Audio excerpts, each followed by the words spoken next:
Hello everyone, welcome back to my channel. I am Dr. Rani, working as a tribal medical officer. So today in this video, I'll tell you about how to get into the medical officer job. Firstly, what is a medical officer? Medical officer is a government doctor working in the primary health centers, community health centers, district hospitals and the medical colleges. This will be the first ever job for many doctors. Eligibility for this job. To apply for this job, you should have MBBS certificate from a recognized medical college and completed internship certificate, and also State Medical Council provisional or permanent registration certificate. Some states may also ask for bond completion certificate.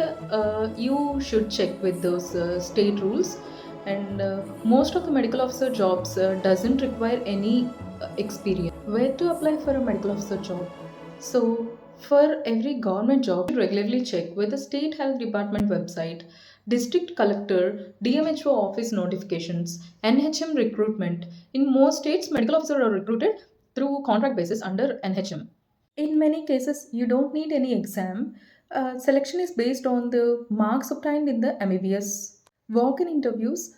Some district hospitals and the PHCs conduct walk-in interviews. To that, you should need documents required. You should have MBBS degree or provisional certificate in internship completion certificate, medical council registration, Aadhaar or ID proof, passport size photographs. Keep all your originals with 2 to 3 sets of photocopies. Coming to the selection process, selection is based on the merit of the MBBS percentage. Now, the most awaited topic is salary and workload. There will be no night duties actually in the rural services, but in the tribal PHCs, there will be night duties. Tribal PHC is a 24-hour shift. That is, you should stay on call even in the night times. And if any emergency cases comes, you should have to travel to the PHCs. So you should be situated near to the PHCs. Coming to the salary, the basic pay ranges from the 61,000.